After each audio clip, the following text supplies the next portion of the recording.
ધોરણ 10 વિષય સામાજિક વિજ્ઞાન પ્રકરણ 13 ઉત્પાદન ઉદ્યોગો ભાગ 3।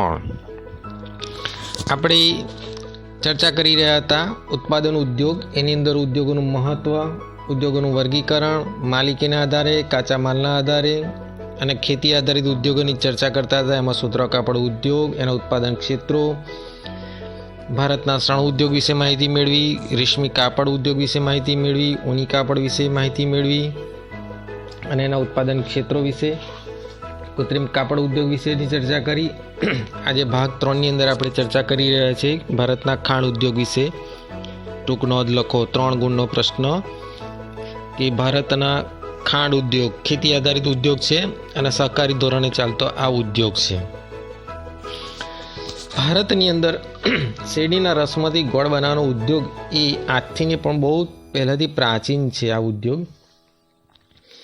ભારતમાં ખેતી આધારિત ઉદ્યોગોમાં કાપડ પછી ખાંડ ઉદ્યોગ એ દ્વિતીય ક્રમે છે, એટલે કે બીજા ક્રમે આ ખાંડ ઉદ્યોગ આવેલો છે। ખાંડ ઉદ્યોગ શેરડી પર આધારિત છે, કેમ કે ભારતમાં પુષ્કળ શેરડી પાકતી હોવાથી ગોળ અને ખાંડસળી મળીને ખાંડના ઉત્પાદનમાં ભારતનું સ્થાન વિશ્વની અંદર પહેલું છે। અહીંયા ટૂંકા પ્રશ્ન અને વૈકલ્પિક પ્રશ્ન બે પૂછી શકે છે કે ભારતમાં ખેતી આધારિત ઉદ્યોગો કયા ઉદ્યોગ પછી ખાંડ દ્વિતીય ક્રમે છે? તો કાપડ પછી ખાંડ દ્વિતીય ક્રમે છે। ખાંડ ઉદ્યોગ શાના આધારે? તો શેરડીના આધારે। ખાંડમાંથી કઈ કઈ વસ્તુ બને છે? તો ગોળ, ખાંડસળી। ખાંડના ઉત્પાદનમાં ભારતનું સ્થાન કયું છે? તો પ્રથમ સ્થાન છે।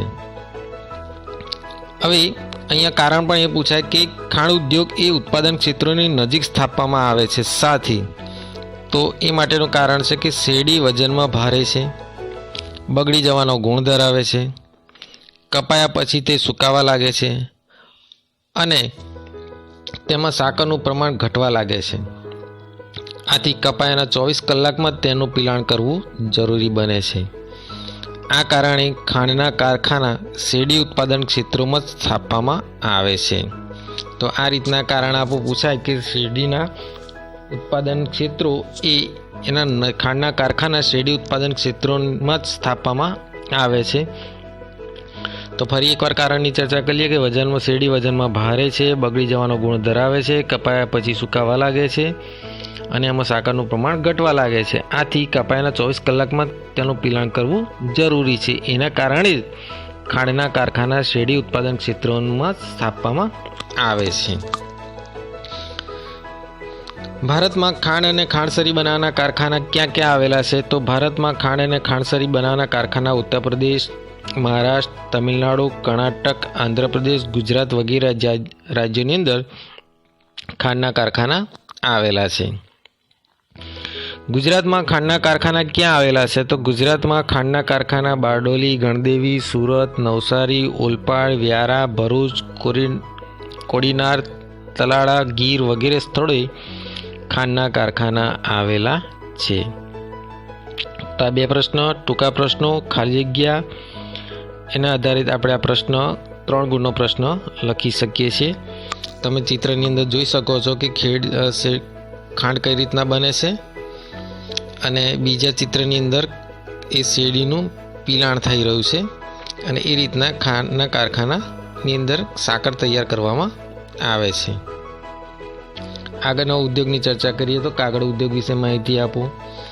તો ભારતનો કાગળ ઉદ્યોગ પોચું લાકડું, વાંસ, ઘાસ, શેરડીના કૂચા વગેરેમાંથી કાગળ બનાવવામાં આવે છે। ટૂંકા પ્રશ્ન કે કાગળ શામાંથી બનાવવામાં આવે છે? તો પોચું લાકડું, વાંસ, ઘાસ, શેરડીના કૂચા એમાંથી કાગળ બનાવવામાં આવે છે।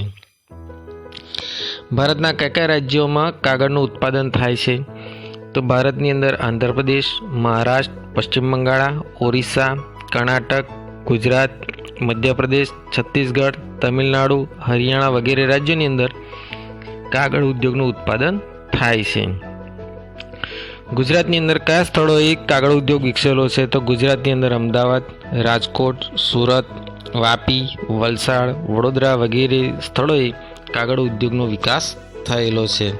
બાજુની અંદર જોઈ શકીએ છીએ કાગળ ઉદ્યોગનું કારખાનું છે, કાગળ કઈ રીતના બને છે। તો આમ ભારતની અંદર કાગળ ઉદ્યોગનો વિકાસ થયેલો છે. તો આ બધા હતા આપણે ખેતી આધારિત ઉદ્યોગો. તો ખેતી આધારિત ઉદ્યોગોની ફરી એકવાર ચર્ચા કરી લઈએ. તો સુતરાઉ કાપડ ઉદ્યોગ, શણ કાપડ ઉદ્યોગ, રેશમી કાપડ ઉદ્યોગ, ઊની ગરમ કાપડ ઉદ્યોગ, કૃત્રિમ કાપડ ઉદ્યોગ અને ખાંડ ઉદ્યોગ અને કાગળ ઉદ્યોગ એ ખેતી આધારિત ઉદ્યોગો ગણવામાં આવે છે. આગળ આપણે ચર્ચા કરીએ હવે લોખંડ આધારિત ઉદ્યોગ, કાચા માલના સ્ત્રોતને આધારે ઉદ્યોગો નંબર 2. એ કૃષિ આધારિત ઉદ્યોગો અને કાચા માલના સ્ત્રોતના આધારે ઉદ્યોગોની અંદર આ બીજા ઉદ્યોગોની ચર્ચા કરીએ. તો લોખંડ અને પોલાદ ઉદ્યોગ વિશે ટૂંકનો નોંધ લખો. તો ભારતનો લોખંડ અને પોલાદનો ઉદ્યોગ ચાવીરૂપ ઉદ્યોગ છે. શા માટે? તો આ ઉદ્યોગના ઉત્પાદનમાંથી યંત્રો, ઓજારો અને યંત્રોના નાના મોટા ભાગો બનાવવામાં આવે છે. દરેક ક્ષેત્રે આજે લોહયુગ તરીકે પણ ઓળખવામાં આવે છે, કારણ કે લોખંડમાંથી અનેક પ્રકારની વસ્તુ, ખેતીના ઓજારોથી લઈને યુદ્ધના શસ્ત્રો સુધીનું બધી જ વસ્તુ મોટાભાગે લોખંડમાંથી બને છે. એટલે લોખંડ ઉદ્યોગને શું કહે છે? ચાવીરૂપ ઉદ્યોગ ગણવામાં આવે છે. ભારતની અંદર લોખંડ બનાવવાનો વ્યવસાય ઘણો જૂનો છે. સિરિયાના દમાસ્ક શહેરમાં તલવાર બનાવવા માટે લોખંડની આયાત ભારતમાંથી જ કરવામાં આવતી હતી. એટલે આપણું એનું લોખંડ એ સિરિયામાં જતું હતું. ત્યાં આગળ દમાસ્ક શહેરની અંદર તલવારો બનતી હતી, પણ લોખંડ ભારતનું જ બનતું હતું. ખાલી જગ્યા પૂછાય કે સિરિયાના કયા શહેરમાં તલવાર બનાવવા માટે લોખંડની આયાત ભારતમાંથી કરવામાં આવતી હતી? તો દમાસ્ક. ભારતમાં લોખંડ અને પોલાદનું પ્રથમ કારખાનું તમિલનાડુના પોર્ટોનોવા નામના સ્થળે સ્થાપવામાં આવેલું. ખાલી જગ્યા. ભારતમાં લોખંડ પોલાદનું પ્રથમ કારખાનું ક્યાં સ્થાપાયું? તો તમિલનાડુના પોર્ટોનોવા. પણ કેટલાક કારણોસર શું થયું? તે બંધ પડી ગયું. ત્યાર પછી પશ્ચિમ બંગાળમાં કુલ્ટી ખાતે જ કારખાનું સ્થાપાયું, જે આજે પણ ચાલુ છે. તો એક કારખાનું શરૂ થયું અને બંધ થયું. પછી પશ્ચિમ બંગાળમાં પહેલું તમિલનાડુમાં શરૂ થયું, પણ એ બંધ થઈ ગયું. જ્યારે પશ્ચિમ બંગાળમાં કુલ્ટી ખાતે કારખાનું શરૂ થયું, ચાલુ છે. પોર્ટોનોવા અને કુલ્ટી, તમિલનાડુનું પોર્ટોનોવા અને પશ્ચિમ બંગાળનું કુલ્ટી.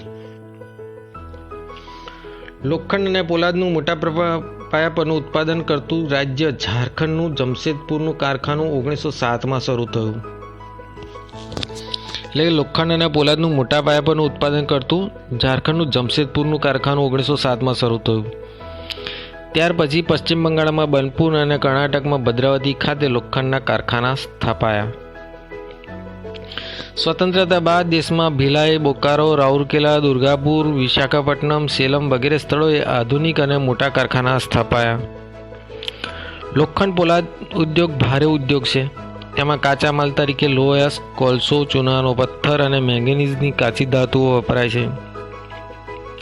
લોખંડ પોલાદ ઉદ્યોગની અંદર કઈ કઈ વસ્તુઓ વપરાય છે? તો લોહ, કોલસો, ચૂનાનો પથ્થર અને મેંગેનીઝ કાચી ધાતુ તરીકે વપરાય છે. ભારતની અંદર કયા કયા સ્થળોએ લોખંડ પોલાદના કેન્દ્રો આવેલા છે? તો ભિલાઈ, બોકારો, રાઉરકેલા, દુર્ગાપુર, વિશાખાપટ્ટનમ, સેલમ વગેરે સ્થળોએ આધુનિક અને મોટા કારખાના સ્થાપાયા છે. ગુજરાતમાં હજીરા પાસે મિની સ્ટીલ પ્લાન્ટ સ્થાપવામાં આવેલો છે. ટાટા સિવાયના ભારતના લોખંડ પોલાદના બધા જ કારખાનાનો વહીવટ સ્ટીલ ઓથોરિટી ઓફ ઇન્ડિયાના હસ્તક છે.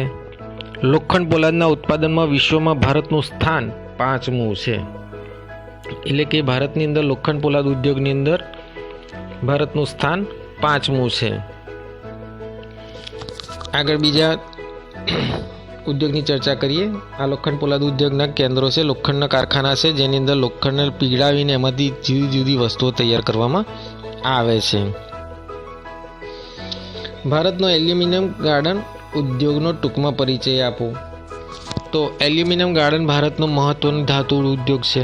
એલ્યુમિનિયમમાં વજનમાં હલકી, મજબૂત, ટીપાઉ, વિદ્યુત અને ગરમીની સુવાહક તથા ફાટે નહીં તેવી ધાતુ હોવાથી મેંગેનીઝ, તાંબુ, જસત, લિથિયમ અને મેગ્નેશિયમની સાથે તેની વજનમાં હલકી પણ પોલાદ જેવી મજબૂત મિશ્ર ધાતુઓના સડકના વાહનો, રેલવે, હવાઈ જહાજ અને અનેક યાંત્રિક સાધનો બનાવવા માટે વપરાય છે.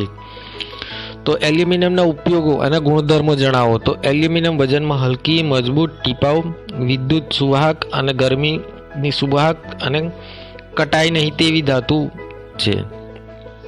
એના ઉપયોગો તો મેંગેનીઝ, તાંબુ, જસત, લિથિયમ, મેગ્નેશિયમ સાથે વજનમાં હલકી પણ પોલાદ જેવી મજબૂત મિશ્ર ધાતુઓમાં સડકના વાહનો, રેલવે, હવાઈ જહાજ અને યાંત્રિક સાધનો બનાવવામાં તેનો ઉપયોગ થાય છે.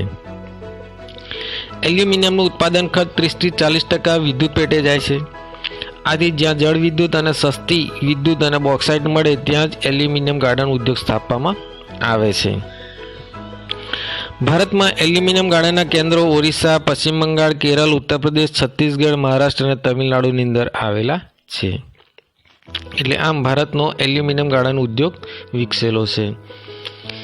સૌથી વધુ શાનો ખર્ચ આવે છે? તો જળ વિદ્યુત, સસ્તી જળ વિદ્યુત, બોક્સાઇટ એલ્યુમિનિયમ ગાળણ ઉદ્યોગ માટે સ્થાપવામાં આવે છે. 30-40% વિદ્યુત પેટે ખર્ચ થાય છે. એટલે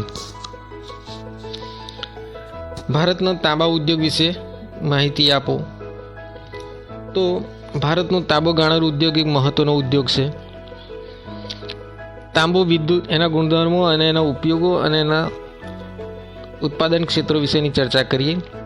તો તાંબુ એના ગુણધર્મો વિદ્યુત સુવાહક છે, અન્ય ધાતુમાં ભળી જવાના ગુણ ધરાવે છે, તેથી તેનો ઉપયોગ વધ્યો છે.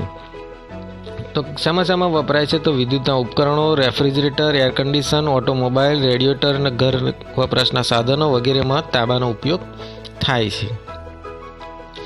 તાંબાના એકમોની ચર્ચા કરીએ તો તાંબુ ગાળવાનો સૌપ્રથમ એકમ ભારતીય તાંબા નિગમ ઇન્ડિયન કોપર લિમિટેડ ICC દ્વારા ઝારખંડ રાજ્યમાં ઘાટશિલા ખાતે એને પ્રસ્થાપિત કરવામાં આવેલો છે. ઈસવીસન 1972માં ભારતીય તાંબા નિગમે Hindustan copper limited HCL 1972 HCL અંતર્ગત હસ્તાંતરણ કરવામાં આવ્યું છે. આજે હિન્દુસ્તાન કોપર લિમિટેડ દ્વારા તેમજ ખાનગી ક્ષેત્રે તાંબાનું ઉત્પાદન કરવામાં આવે છે. ભારતમાં તાંબાનું ઉત્પાદન દેશની જરૂરિયાત પૂરી કરી શકતું નથી, એટલે આપણે ઝિમ્બાબ્વે, ચીલી, અમેરિકા અને કેનેડાથી આપણે તાંબાની આયાત કરીએ છીએ. એટલે ભારતનો આ તાંબુ ઉદ્યોગ એ સવિશેષ છે, કારણ કે તાંબાને કાટ લાગતો નથી, અન્ય ધાતુમાં ભળી જાય છે, સોનું, ચાંદી વગેરે ધાતુમાં ભળી જાય છે. એટલે આ તાંબાને પિત્તળ, સોનામાં મિશ્ર ધાતુ તરીકે વપરાય છે. એટલે કે તાંબાનો ઉપયોગ સવિશેષ છે. વિદ્યુતના ઉપકરણો, refrigerator, air condition, automobile, radiator, ઘર વપરાશના સાધનોમાં તાંબાનો ઉપયોગ થાય છે. વિદ્યુત સુવાહક છે, અન્ય સાથે ભળી જવાનો ગુણ ધરાવે છે.